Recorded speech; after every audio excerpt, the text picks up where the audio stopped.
Quiero un matrimonio abierto. La frase flotó sobre la mesa como humo tóxico. Eduardo la dijo con una frialdad que no cuadraba con el calor de la comida ni con la ocasión. Era su 10º aniversario de bodas, 10 años, y él eligió ese momento en la casa de sus padres, rodeado de toda la familia, para anunciar que ya no la quería, al menos no solo para él. Marta sintió que le faltaba el aire.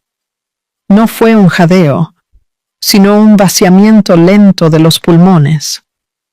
Estaba embarazada de 7 meses, su vientre prominente, bajo el vestido que había elegido con tanto cuidado. Por un instante, el tenedor en su mano pareció pesar 1 tonelada. Lo soltó. El sonido metálico contra el plato de porcelana fue lo único que rompió el silencio absoluto que se instaló. Todas las miradas se volvieron hacia ella, sus padres, sus tíos, sus primos. Y Elena, la madre de Eduardo, que lo observaba con un orgullo enfermizo, como si su hijo acabara de realizar una hazaña heroica. Fue Elena quien lo animó. Marta vio la sutil señal, la sonrisa de medio lado, segundos antes de que Eduardo se levantara. «Me siento asfixiado», continuó, con voz firme, ensayada, ignorado, emocionalmente descuidado. Las palabras eran puñales y él las clavaba una a una, sin prisa. Marta miró su rostro, el hombre con el que había compartido la cama durante 1 década, el padre del hijo que llevaba. No había ni una pizca de remordimiento en sus ojos, solo una arrogancia fría, una determinación de romper algo que habían construido juntos. La humillación fue pública, calculada, cruel. Cada detalle había sido pensado para destruirla allí, delante de todos, para que no tuviera a dónde correr, para que su reacción, cualquiera que fuera, la pintara como la descontrolada, la loca. Pero Marta no reaccionó, no lloró, no gritó, no lo cuestionó, solo sintió un sabor metálico subirle a la boca.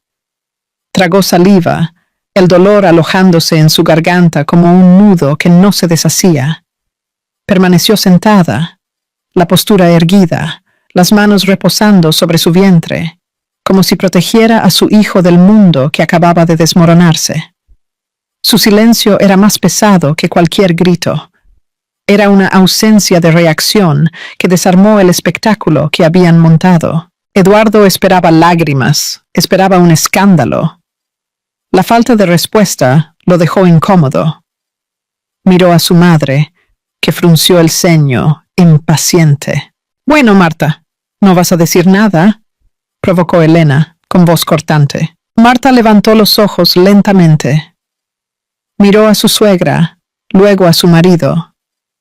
Y por primera vez esa noche, un pensamiento claro atravesó la niebla de dolor. Ellos no tendrían lo que querían, no más. Esa misma noche, mientras la casa dormía, Marta tomó una decisión que lo cambiaría todo. Si ya has sentido el peso de una traición, deja tu like y suscríbete para ver cómo la dignidad puede ser el arma más poderosa. La cena terminó de forma abrupta. Los parientes se dispersaron, avergonzados, lanzando miradas de lástima en dirección a Marta. Ella se negó a recibirlas. Permaneció en la mesa hasta que el último invitado se fue, sintiendo el peso de la mirada de Eduardo y Elena sobre su espalda. Esperaban que fuera a la habitación, que se deshiciera en lágrimas, que implorara por una explicación. Ella no hizo nada de eso. Cuando finalmente se levantó, caminó hasta la cocina, bebió un vaso de agua con la mano temblorosa y subió las escaleras. Eduardo la siguió. «¿No vas a decir nada?», preguntó, deteniéndose en la puerta de la habitación de invitados, donde se estaban quedando. Su voz tenía un tono de irritación. La falta de drama por parte de ella lo frustraba. Marta se giró. «¿Qué quieres que diga, Eduardo?», Ya lo has dicho todo. Esperaba que lo entendieras, que fueras madura. ¿Madura? Repitió ella la palabra sin emoción. ¿Quieres decir que aceptara ser humillada públicamente y accediera a compartir a mi marido? No, yo no soy ese tipo de mujer. Él bufó, pasándose la mano por el pelo.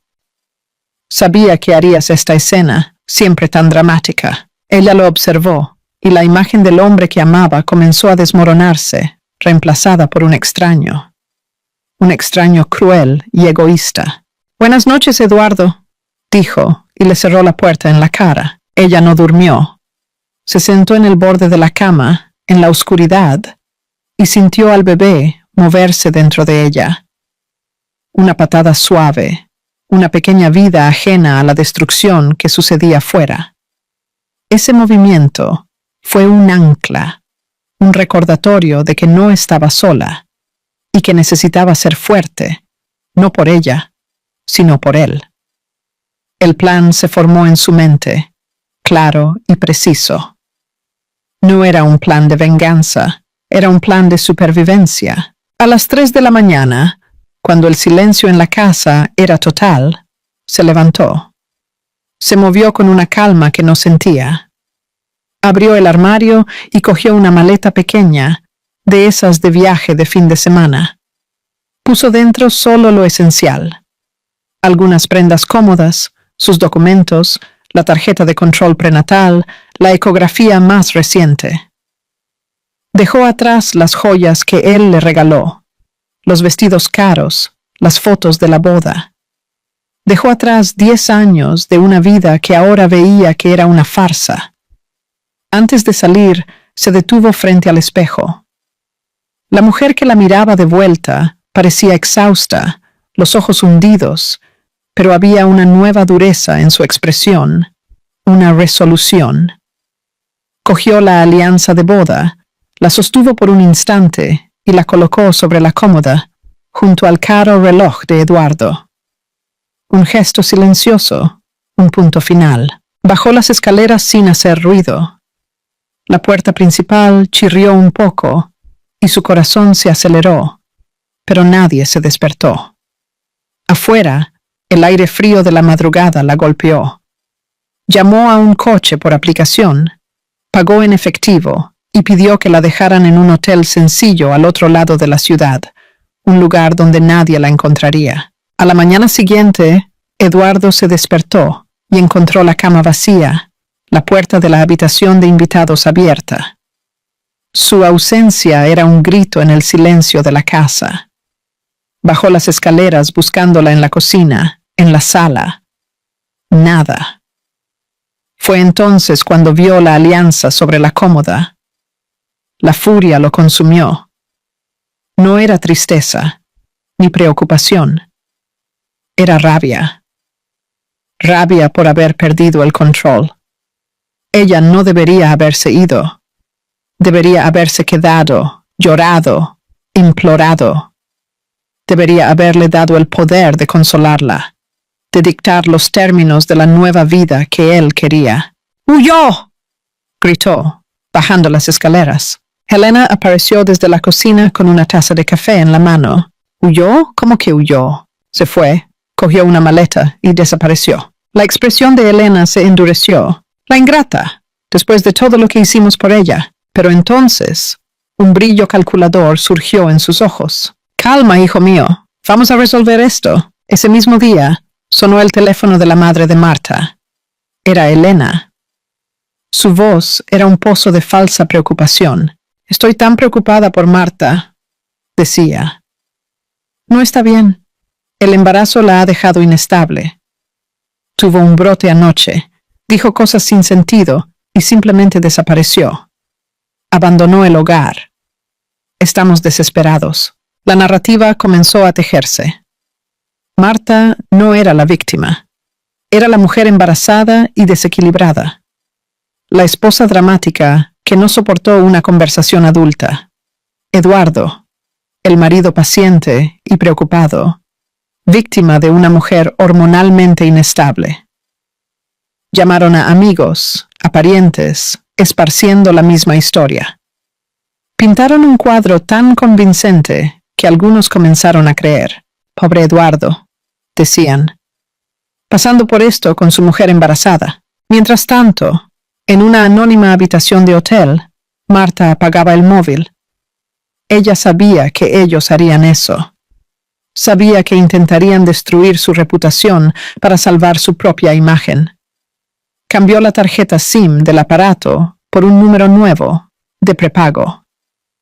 Contactó a una sola persona, su hermana menor, Clara. La única en quien confiaba plenamente. «Estoy bien», dijo, con voz firme. «No te preocupes, solo no creas nada de lo que digan». Clara, al otro lado de la línea, suspiró aliviada. «Ya me lo imaginaba». «¿Qué vas a hacer? Voy a desaparecer por un tiempo. Necesito paz para tener a mi hijo. Luego resolveré el resto». Eduardo, cegado por la arrogancia, no tenía idea de lo que estaba por venir. Él creía que la había acorralado, que ella volvería arrastrándose, pidiendo perdón. Él todavía no entendía el precio real de haber perdido a Marta, el precio de subestimar a una mujer que ya no tenía nada que perder. Los días que siguieron fueron un borrón de paredes impersonales de hotel y el zumbido constante del aire acondicionado. Marta se movió en un estado de piloto automático. Se despertaba, comía lo que podía sin sentir el estómago revuelto, caminaba lentamente por la habitación para que sus piernas no se hincharan y pasaba horas mirando por la ventana, observando un mundo que parecía no pertenecerle más. El dolor inicial, agudo y paralizante, se había transformado en un adormecimiento frío. Era un mecanismo de defensa. Sentir todo a la vez la rompería, y ella no podía romperse. No ahora. Su única conexión con el exterior era Clara. La hermana le traía comida casera, ropa de maternidad y, lo más importante, noticias. «Están a toda máquina», dijo Clara, sentándose en el borde de la cama con expresión sombría. «Helena llamó a la tía Sonia y le contó que estás teniendo delirios persecutorios», usó esa palabra. «Dijo que te imaginaste la historia del matrimonio abierto». Marta no demostró sorpresa. Solo asintió, la mano reposando sobre su vientre. «¿Y Eduardo? Está haciendo el papel de marido sufriente». Publicó una foto antigua de ustedes dos en las redes sociales. El pie de foto era «Te extraño». «Vuelve a casa, mi amor». Tiene cientos de comentarios de lástima. «Fuerza, Dudu». «Ella volverá, amigo. El embarazo es una fase difícil». Un temblor recorrió el brazo de Marta. No era rabia, era asco. La forma calculada en que él manipulaba la percepción de todos, transformando su crueldad en un acto de amor incomprendido. Él no la quería de vuelta. Él quería la imagen de ella, la esposa embarazada, el símbolo de su vida perfecta, que él podría exhibir mientras buscaba su libertad en otros brazos. «Deja que hablen», dijo Marta, su voz baja pero firme. «Cuanto más fuerte griten ahora, mayor será el silencio después». Mientras Marta se escondía, Eduardo se sumergía de cabeza en la vida que tanto había deseado. La fachada de marido preocupado duraba solo el tiempo de una publicación online. Por la noche, era otro hombre. Las fiestas se convirtieron en su nueva rutina. Redescubrió la sensación de ser soltero, pero con el bono de una historia trágica que atraía la simpatía, especialmente de las mujeres. «Mi esposa no está bien», decía, con un suspiro ensayado. El embarazo la afectó. Necesitaba un tiempo para respirar. La historia funcionaba como un hechizo. Él no era un canalla. Era un hombre incomprendido, sufriendo en silencio.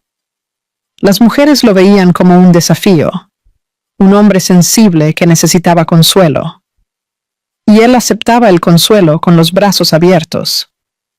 Su vida se convirtió en una sucesión de noches regadas con alcohol caro, conversaciones superficiales y cuerpos anónimos en su cama. la cama que un día compartió con Marta. Publicaba fotos de sus salidas nocturnas. No con las mujeres, claro. Eran fotos de vasos de whisky, de vistas de la ciudad desde áticos de lujo, de encuentros con amigos. Mensajes codificados de su nueva libertad para que todos vieran cómo estaba siguiendo adelante a pesar del dolor. Helena era su mayor cómplice. Ella respaldaba la narrativa en cada oportunidad. «Mi hijo es un santo», decían las amigas en el club, aguantando todo esto con una fuerza que me admira. Marta siempre fue un poco inestable. Pero nunca pensé que llegaría a este punto. La primera notificación oficial llegó para Eduardo por medio de un oficial de justicia en una mañana en que él estaba con resaca. Era la solicitud de divorcio. Leyó el documento y la furia regresó. No por perder el matrimonio, eso él ya lo consideraba un hecho consumado, sino por ella haber tomado la iniciativa. Por ella estar, de alguna forma, dictando el ritmo del final. Llamó a su abogado inmediatamente. Él quiere el divorcio y quiere la mitad de todo. La casa, las inversiones. ¿Dónde se ha visto? Ella fue la que abandonó el hogar. El abogado, un hombre pragmático y caro, suspiró al otro lado de la línea. Eduardo, el abandono de hogar no significa mucho en un divorcio hoy en día, especialmente con ella embarazada. El régimen de ustedes es gananciales. Todo lo que se construyó durante el matrimonio es de los dos. Y ella está cargando a su hijo. El juez va a considerar eso. Pero ella está desequilibrada. Tengo testigos, insistió. ¿Testigos de su familia? No valen mucho. Necesitamos pruebas concretas, informes médicos. ¿Tiene eso? El silencio de Eduardo fue la respuesta. Entonces, vamos a tener que negociar, concluyó el abogado. Pero ella tiene la ventaja emocional aquí. Una mujer embarazada, abandonada, es una imagen poderosa. La palabra abandonada lo golpeó. Él no la abandonó. Ella fue la que huyó. La inversión de la realidad lo volvía loco. Mientras tanto, Marta daba sus propios pasos. Con la ayuda de Clara, alquiló un pequeño apartamento en un barrio discreto. Era sencillo, amueblado con lo básico, pero era suyo. Era un santuario. Allí comenzó a reconstruirse. Contrató a una abogada, una mujer recomendada por una amiga de Clara, conocida por su enfoque firme y discreto. «Él va a intentar pintarla como loca», dijo la doctora Alice en la primera reunión. «Es el manual del agresor. Desacreditar a la víctima. Nuestra estrategia será el silencio. No iremos a los medios. No pelearemos en las redes sociales. Reuniremos hechos, documentos, pruebas. En el tribunal, la verdad no necesita público». Marta sintió una ola de alivio. Por primera vez, alguien entendía su necesidad de no transformar su dolor en un circo. Los meses se arrastraron. El vientre de Marta crecía, y con él, una nueva fuerza. Se centró en el bebé, hacía yoga para embarazadas, leía libros sobre maternidad, montaba la pequeña habitación de su hijo con piezas que compraba online o que Clara le traía.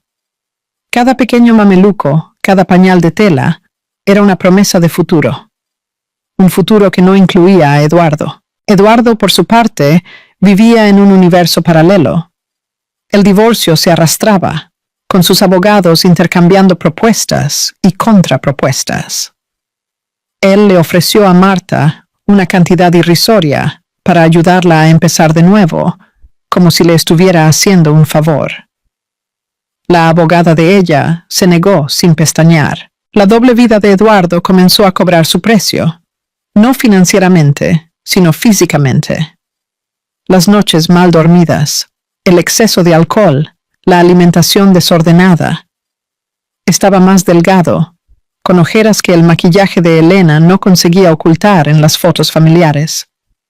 Pero él veía esto como el costo de la libertad. Un costo que estaba dispuesto a pagar. Un día, el nombre de Marta apareció en la pantalla de su móvil. Era un número desconocido, pero el mensaje era de ella, corto y directo. Necesito que firmes la autorización para el plan de salud, para incluir al bebé como dependiente tan pronto como nazca. El papeleo está con mi abogada. Él sintió una punzada de algo que no supo nombrar. Tal vez la frialdad de ella. La forma en que ella trataba el nacimiento de su hijo como un mero procedimiento burocrático. Él respondió, intentando recuperar el control. ¿Podemos hablar de esto personalmente? Te extraño, Marta. Extraño a nuestra familia. La respuesta de ella tardó unos minutos, y cuando llegó, fue como un puñetazo en el estómago. Ya no existe nuestra familia, Eduardo. Existe mi hijo y él necesita un plan de salud. Firma los papeles. Él tiró el móvil al sofá. La audacia de ella lo enfurecía. ¿Quién se creía que era? Pero en el fondo, algo más lo incomodaba. Una sensación extraña. Un malestar que venía ignorando desde hacía algunas semanas. Una picazón persistente, una fiebre baja que iba y venía. Culpó al estrés, al cansancio, pero la sensación no pasaba. Marcó una consulta médica, a regañadientes. El médico, un clínico general, hizo algunas preguntas, un examen rápido y pidió una serie de análisis de sangre. Puede ser solo una virosis, pero vamos a investigar para estar seguros, dijo él con una tranquilidad profesional. Eduardo salió del consultorio y olvidó el asunto. Tenía una fiesta a la que ir esa noche. Una nueva chica a quien impresionar. 2 semanas después, el consultorio llamó. La secretaria le pidió que marcara una nueva cita para discutir los resultados. El doctor prefiere hablar personalmente. Un escalofrío recorrió su espalda. Aquello no era una buena señal. El día de la consulta, se sentó frente al médico, el corazón latiendo un poco más rápido de lo normal. El doctor abrió la carpeta con los exámenes, la expresión seria. Eduardo, sus exámenes mostraron algunas alteraciones. Necesito ser directo con usted. El médico comenzó a hablar. Usó términos técnicos, nombres de virus. Habló sobre tratamientos, sobre cronicidad. Eduardo oía las palabras, pero su cerebro se negaba a procesarlas. Era como oír un idioma extranjero. La única cosa que entendió claramente fue la frase final. Es una enfermedad de transmisión sexual, y en su caso no tiene cura. Solo tratamiento continuo para controlar los síntomas y la carga viral. El aire salió de sus pulmones. El zumbido en sus oídos se hizo más fuerte. Las manos del médico, señalando los números en el papel, parecían distantes. Sin cura. Tratamiento continuo. Las palabras resonaban en su mente. Pensó en las noches, en las mujeres cuyos nombres apenas recordaba. La libertad. Aquel era el precio. Salió del consultorio en trance. El mundo parecía moverse en cámara lenta. Los colores de la calle estaban demasiado saturados. Los sonidos demasiado altos. Entró en el coche y se quedó parado, las manos en el volante, incapaz de conducir. El pánico comenzó a subir por su garganta. Solo. Tendría que enfrentar aquello solo. ¿Quién cuidaría de él? ¿Quién lo apoyaría? ¿Sus amigos de fiesta? ¿Las mujeres de una sola noche? La imagen de Marta, embarazada, serena, invadió su mente. Marta, que siempre cuidó de él cuando se enfermaba. Marta, que sabía la dosis correcta de la medicina, que preparaba la sopa, que medía su fiebre de madrugada. La desesperación lo golpeó con fuerza total. Cogió el móvil, los dedos temblando. Buscó el número nuevo de ella, el que usó para hablar del plan de salud. No sabía qué decir, pero necesitaba oír su voz. Necesitaba una conexión con el mundo que él había destruido. El teléfono sonó 1, 2, 3 veces. Él contuvo la respiración. ¿Aló? La voz de Marta sonó, clara y distante. Marta, soy yo. Hubo una pausa. ¿Qué quieres, Eduardo? Ya dije que hablaras con mi abogada. Yo necesito ayuda.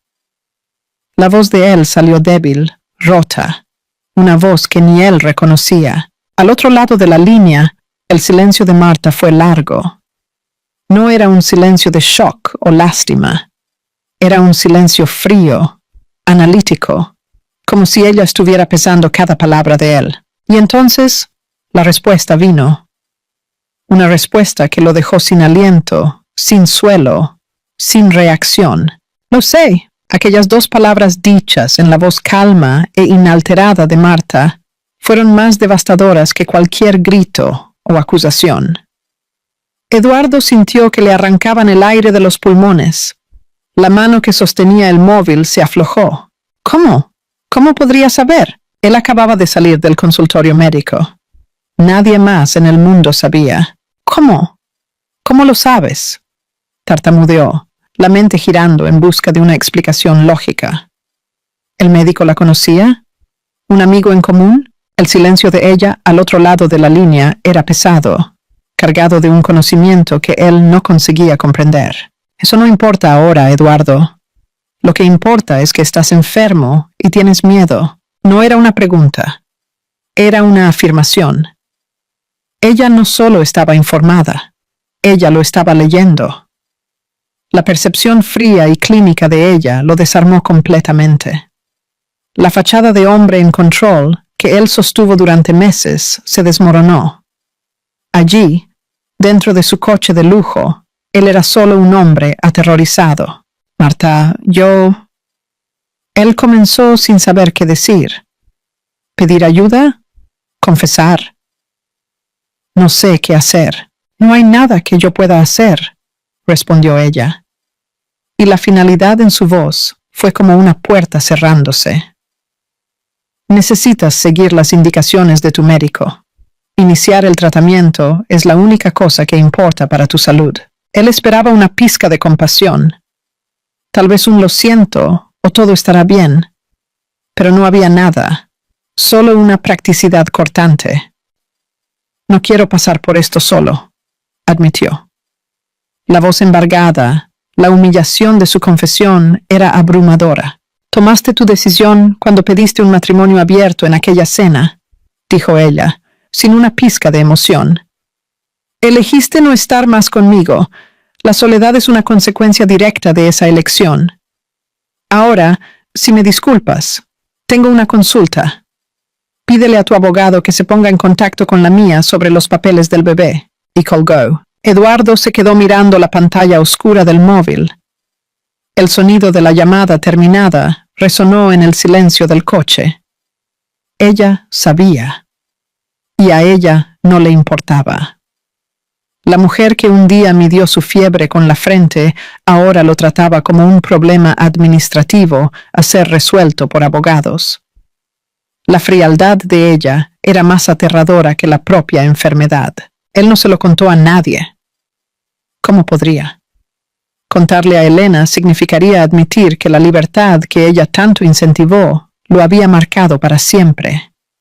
Contarle a los amigos significaría el fin de las salidas nocturnas, las miradas de lástima, el aislamiento. Él estaba preso en una isla, rodeado por un mar de consecuencias que él mismo creó. Inició el tratamiento en secreto. Píldoras diarias que escondía en el fondo del cajón.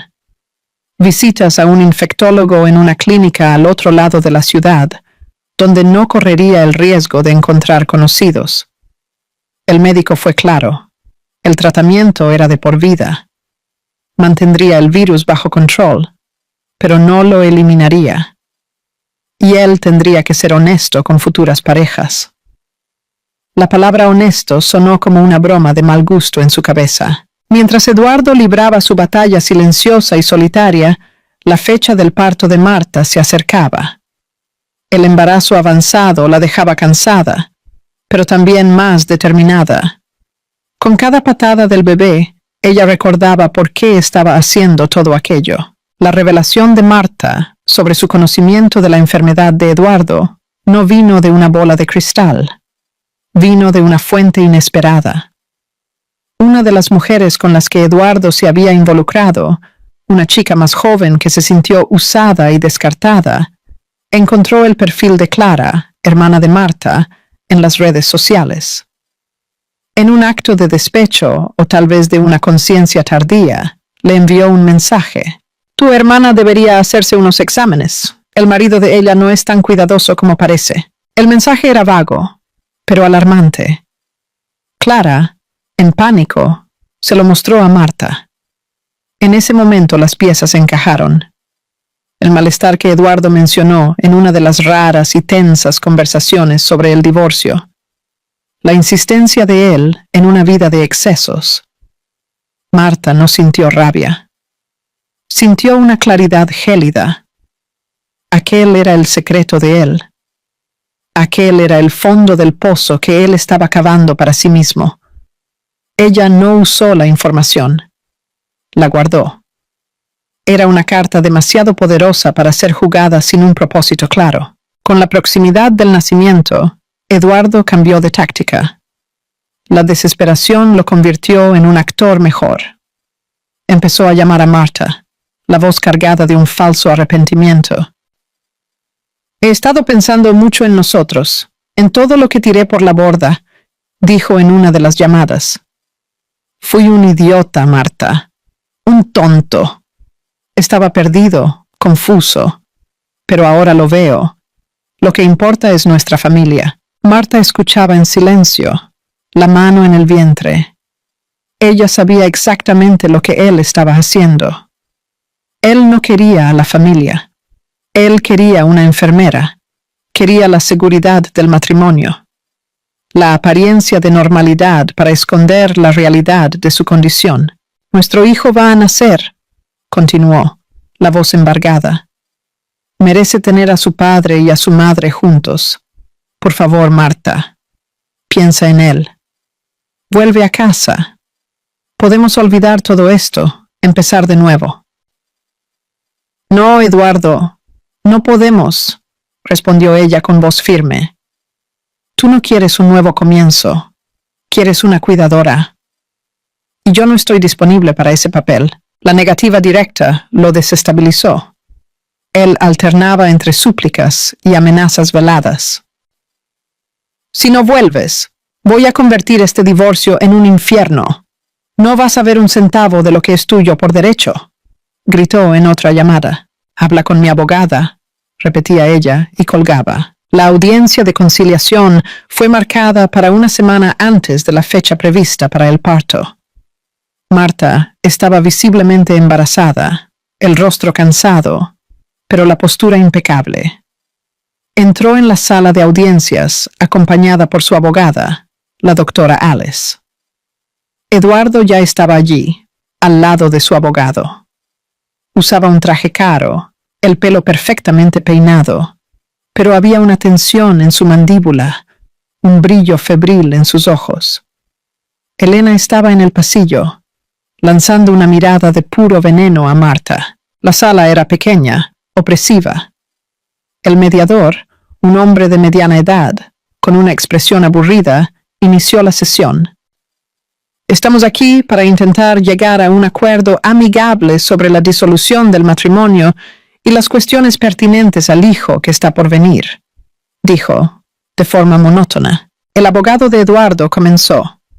Pintó el cuadro de un marido dedicado, traicionado por una esposa inestable que abandonó el hogar en un momento de crisis. Habló sobre la generosidad de Eduardo al ofrecer un nuevo comienzo y la inexplicable negativa de Marta. Mi cliente solo quiere el bien de la familia, concluyó. Él está dispuesto a perdonar y a reconstruir, pero la señora Marta se muestra irreductible. La doctora Alice escuchó todo sin interrumpir. Cuando llegó su turno, fue breve. Mi cliente no tiene interés en reanudar el matrimonio. La confianza fue irremediablemente rota. Lo que buscamos es un acuerdo justo de reparto de bienes y la definición de la pensión alimenticia para el hijo. Fue entonces cuando Eduardo intervino, ignorando el codazo de su abogado. Se giró hacia Marta, el rostro contorsionado en una máscara de dolor. Marta, mírate, míranos. Vamos a tener un hijo. ¿De verdad vas a tirar todo por la borda por culpa de un error? Un momento de debilidad. Marta lo encaró, los ojos firmes. No fue un error, Eduardo. Fue una elección. Tú hiciste la tuya en la cena de aniversario. Yo hice la mía la madrugada siguiente. Ambas son definitivas. La frialdad de ella lo incendió.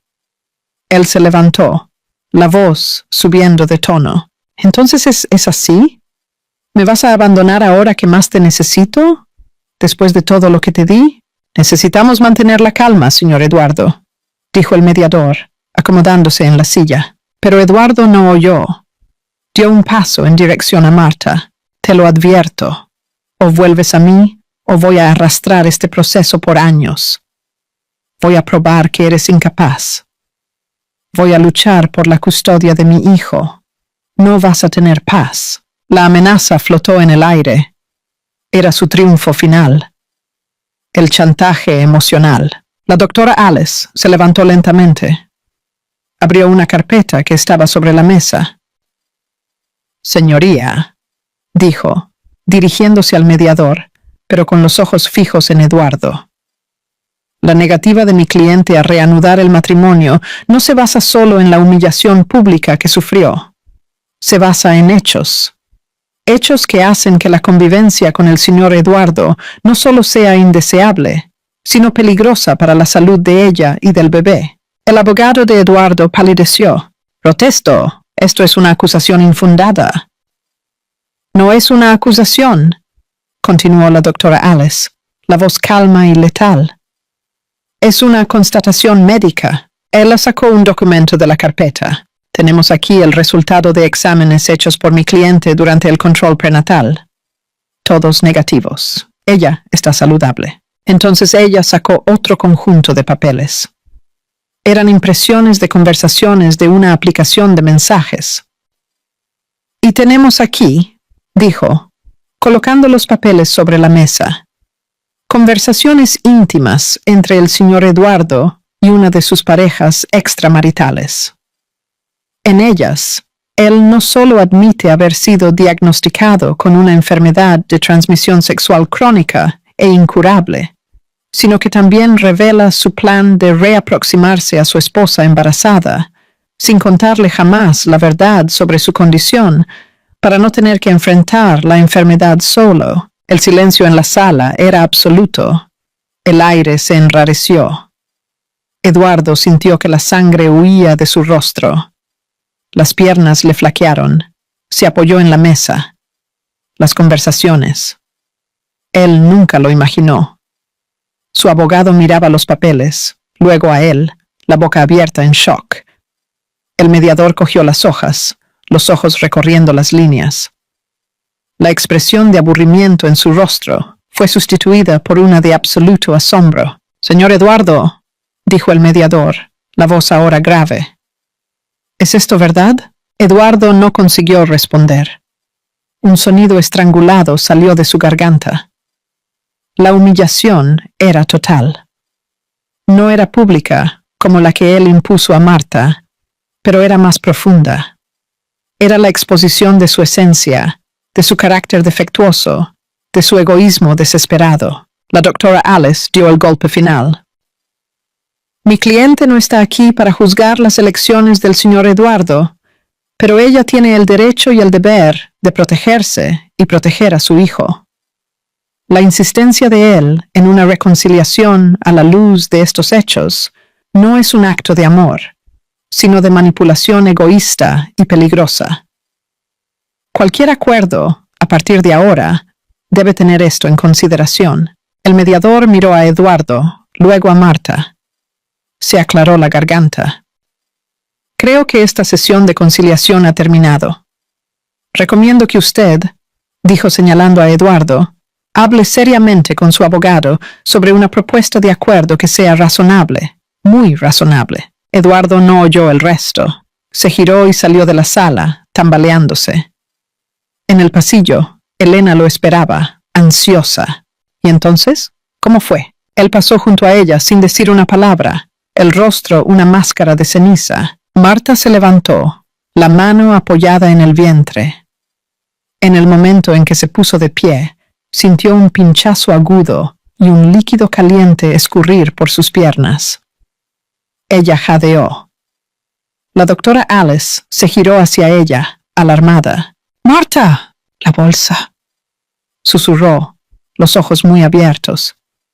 Se rompió. Mientras Eduardo se hundía en el pasillo, destruido por la verdad, Marta seguía, acompañada por la abogada, directo al hospital. El dolor del parto comenzaba, pero era un dolor con propósito, un dolor que traería vida, un dolor que marcaba, finalmente, el inicio de su futuro. La primera contracción la golpeó en el coche, de camino al hospital. Fue una ola de opresión que comenzó en la parte inferior de la espalda y envolvió su vientre, duro como una piedra.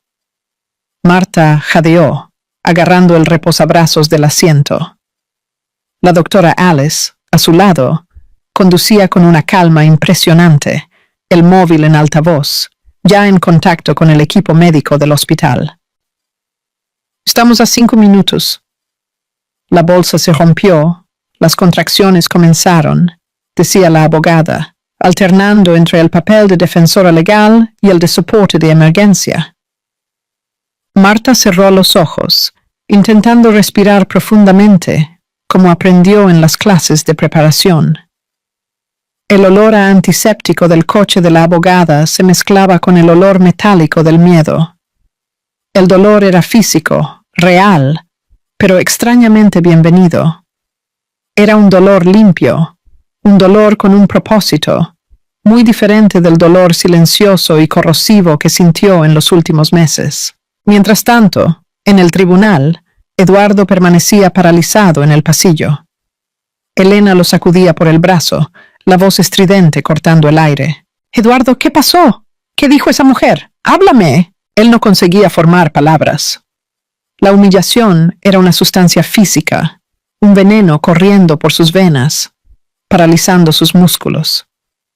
Su abogado se acercó, el rostro pálido, la carpeta de cuero colgando flojamente en su mano. «Elena, es mejor que nos vayamos», dijo el abogado con voz baja. La audiencia terminó. «¿Terminó? ¿Cómo terminó? ¿Y el acuerdo? ¿Y la casa?», insistió ella, los ojos chispeando de rabia. «No habrá acuerdo hoy», respondió él, lanzando una mirada significativa a Eduardo. «Su hijo necesita un médico y yo necesito un whisky». La mención al médico hizo que Helena se callara. Ella miró el rostro ceniciento de Eduardo, el sudor frío en su frente, y por primera vez, el miedo sustituyó a la arrogancia en sus ojos. ¿Enfermo? ¿Qué enfermedad? Eduardo finalmente se movió. Se desprendió del agarre de su madre y caminó hacia la salida, los hombros encorvados, cada paso un esfuerzo. Él no respondió. Su silencio era la confesión. En el hospital, Marta fue llevada directamente a la sala de partos. Las luces blancas, el sonido de los monitores cardíacos, las voces tranquilas de las enfermeras, todo se movía en un ritmo eficiente e impersonal. Clara llegó minutos después, el rostro congestionado de preocupación, y sostuvo la mano de Marta. «Estoy aquí», susurró. «No estás sola». Las contracciones venían en olas cada vez más fuertes, más cercanas. Cada una de ellas exigía toda su concentración. En el intervalo entre una y otra, la mente de Marta viajaba. Pensaba en la ironía de todo. En el exacto momento en que la vida que ella conocía con Eduardo era oficialmente demolida en el tribunal, una nueva vida exigía paso. Un final y un comienzo, colisionando en el mismo instante. El trabajo de parto duró horas. Horas de dolor, agotamiento y una fuerza que ella no sabía que poseía. No había espacio para pensar en Eduardo, en traición, en enfermedad. Había solo el momento presente. El dolor, la respiración, el latido fuerte del corazón de su hijo en el monitor. Y entonces, después de un último esfuerzo, que pareció rasgarla por la mitad. El llanto vino. Un llanto fuerte, agudo, lleno de vida. «Es un niño», dijo la médica sonriendo. Lo colocaron en su pecho, pequeño, caliente, arrugado. Marta lo abrazó y una ola de algo tan poderoso la inundó que la dejó sin aliento. No era solo amor, era un sentido de propósito abrumador. Todo lo que ella pasó, cada humillación, cada lágrima, valió la pena por aquel momento. Aquel pequeño ser era su victoria. Ella lo llamó Leo. En los días siguientes, en la quietud de la habitación del hospital, Marta se dedicó a aprender los ritmos de su hijo. La forma en que él se acurrucaba en su cuello, el olor de su piel, el sonido de su respiración. El mundo exterior dejó de existir, pero el mundo exterior no la olvidó. Al tercer día, la doctora Alice la visitó. Traía una carpeta y una sonrisa contenida. «Primero, felicidades. Es hermoso», dijo genuinamente. «Segundo, tenemos novedades». Marta acomodó a Leo en sus brazos. «¿Novedades?» El abogado de Eduardo llamó ayer. Estaba diferente. Sumiso. Presentó una propuesta de acuerdo. La doctora Alice abrió la carpeta. Él accede a la venta de la casa y a la división del 50% del valor. Accede a dividir las inversiones hechas durante el matrimonio.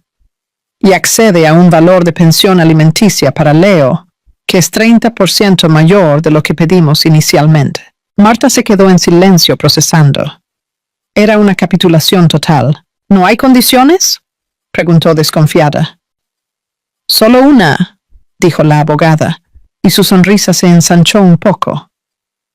«Él exige que los registros médicos presentados en la audiencia sean sellados y mantenidos en absoluto secreto. Él no quiere que su enfermedad se haga pública». Marta miró el rostro dormido de su hijo. La venganza que ella nunca buscó había llegado. No a través de gritos o escándalos, sino a través de la verdad fría y clínica. Él no estaba ofreciendo un acuerdo justo por bondad o arrepentimiento. Estaba comprando el silencio de ella. Estaba pagando para mantener su última gota de dignidad intacta. «Acepto», dijo Marta sin dudar. «No tengo interés en destruir su vida. Yo solo quiero construir la mía». La noticia del nacimiento de Leo llegó a Eduardo a través de un mensaje corto de Clara. Leo nació. Madre e hijo están bien. Solo eso, sin fotos, sin detalles, una formalidad. Él estaba en su apartamento. Las cortinas cerradas. El ambiente sumido en la penumbra. La enfermedad, o tal vez el estrés psicológico, lo consumía. Se sentía perpetuamente cansado. El cuerpo adolorido. La propuesta de acuerdo que su abogado redactó fue un acto de pura desesperación. Él necesitaba cerrar aquel capítulo. Necesitaba estancar la hemorragia. Helena intentó intervenir. ¿El 50%? ¿Después de que ella te abandonó? Estás loco, Eduardo. Vamos a luchar. No, madre. Se acabó, dijo, con voz vacía. Yo no voy a luchar. Yo solo quiero que esto termine. Él no le explicó el por qué. No le contó sobre la enfermedad. Dejó que ella pensara que él estaba solo, agotado del divorcio. La verdad era una carga que él llevaría solo. Cuando Marta y Leo recibieron el alta, no volvieron al pequeño apartamento alquilado. Clara ya había organizado todo. Se mudaron a una ciudad vecina, a 1 hora de distancia. Una ciudad menor, más tranquila, donde nadie las conocía. Alquilaron una casa con un pequeño jardín. Un lugar donde Leo pudiera un día gatear en la hierba. La venta de la casa antigua fue rápida. El dinero cayó en la cuenta de Marta. Una cantidad que le daba seguridad. La libertad de no necesitar volver a trabajar por un tiempo, de dedicarse integralmente a su hijo. Ella vendió las joyas que había dejado atrás, el reloj que ganó de aniversario, todo lo que la ligaba a aquella vida.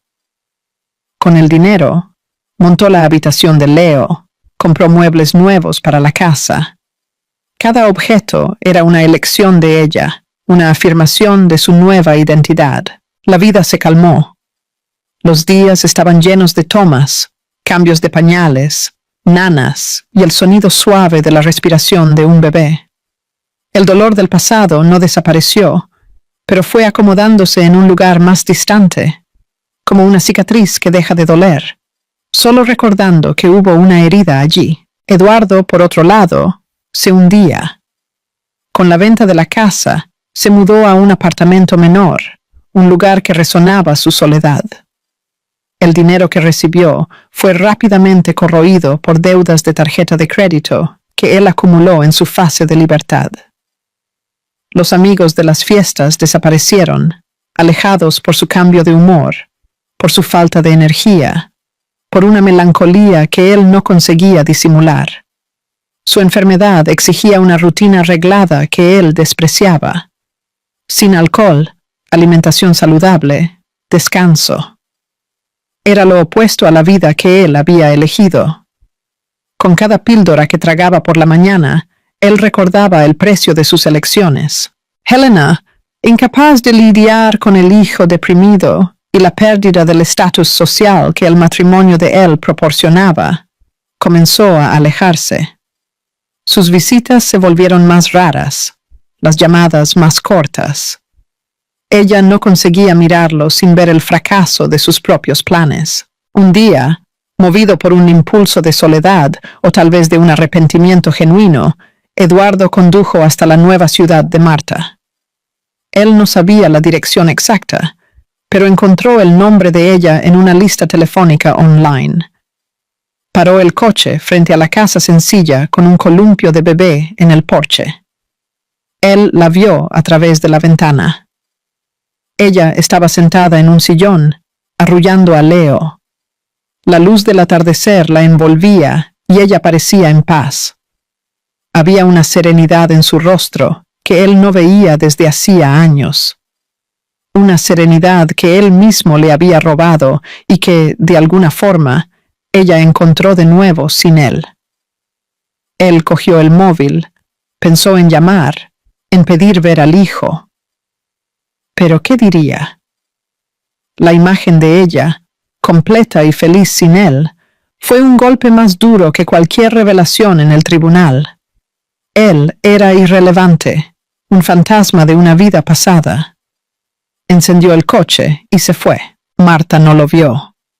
Ella estaba concentrada en su hijo, que abrió los ojos y le sonrió.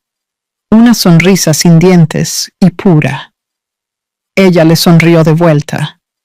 Ella aprendió que el amor sin respeto no es amor, es una prisión, y que la mayor venganza no es destruir a la persona que te hirió, es construir una vida tan plena y feliz que la ausencia de ella se vuelve insignificante.